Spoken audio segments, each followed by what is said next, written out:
ಹೆಸರಾಂತ ನಟಿ ಸರೋಜಾದೇವಿ ಇನ್ನಿಲ್ಲ. ಬೆಳಗ್ಗೆ ತಮ್ಮ ನಿವಾಸದಿಂದ ಆಸ್ಪತ್ರೆಗೆ ಕರೆದುಕೊಂಡು ಹೋಗಿದ್ದಾರೆ. ಅನಂತರ ಮಣಿಪಾಲ್ ಆಸ್ಪತ್ರೆಯಲ್ಲಿ ಕೊನೆಯುಸಿರೆಳೆದಿದ್ದಾರೆ. ಮಲ್ಲೇಶ್ವರಂ ನಿವಾಸದಲ್ಲಿ ಸರೋಜಾದೇವಿಯವರ ಅಂತಿಮ ದರ್ಶನಕ್ಕೆ ವ್ಯವಸ್ಥೆಯನ್ನು ಮಾಡಲಾಗಿದೆ.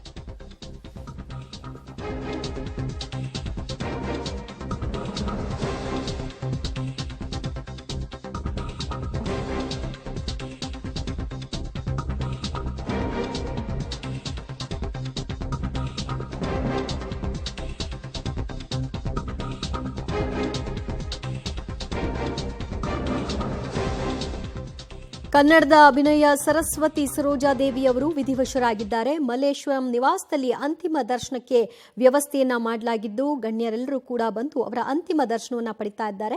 ಸರೋಜಾದೇವಿಯ ಅಂತಿಮ ದರ್ಶನಕ್ಕೆ ಅಭಿಮಾನಿಗಳು ಕೂಡ ಬರ್ತಾ ಇದ್ದಾರೆ. ನಾವು ಒಂದೇ ಫ್ಯಾಮಿಲಿಯವರು ಅಂತ ಹೇಳ್ತೀವಿ, ಅದನ್ನ ನಿಜವಾಗ್ಲೂ ಅವ್ರ ಜೀವನದಲ್ಲಿ ಅಳವಡಿಸ್ಕೊಂಡಿದ್ರು.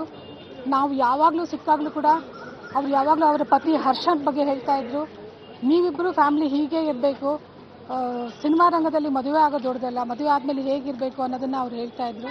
ಒಬ್ಬ ತಾಯಿಯಾಗಿ ನಿಜವಾಗ್ಲೂ ನಮ್ಮ ಕನ್ನಡ ಚಿತ್ರರಂಗದಲ್ಲಿ ಎಲ್ಲ ಹೆಣ್ಮಕ್ಳಿಗೂ ಕೂಡ ಅವರು ಸಾಕಷ್ಟು ಹಿತವಚನ ಹೇಳೋರು. ನಾವು ಸಿಕ್ಕಾಗ ನಾವು ಬೇಗ ಹೋಗ್ತೀವಿ ಅಂದರೆ ಇಲ್ಲ ನಾವು ಸಿಗೋದೇ ಅಪರೂಪ, ಇನ್ನೊಂದು ಸ್ವಲ್ಪ ತಿದ್ಬಿಟ್ಟು ಹೋಗೋ ಅಂತ ಕೈ ಹಿಡ್ಕೊಂಡು ಹೇಳೋದು ಕೂರಿಸ್ಕೊಳ್ಳೋರು. ಅಂಥವ್ರನ್ನ ಇವತ್ತು ನಾವು ಕಳ್ಕೊಂಡಿದ್ದೀವಿ. ಮನಸ್ಸಿಗೆ ತುಂಬ ನೋವಾಗಿದೆ.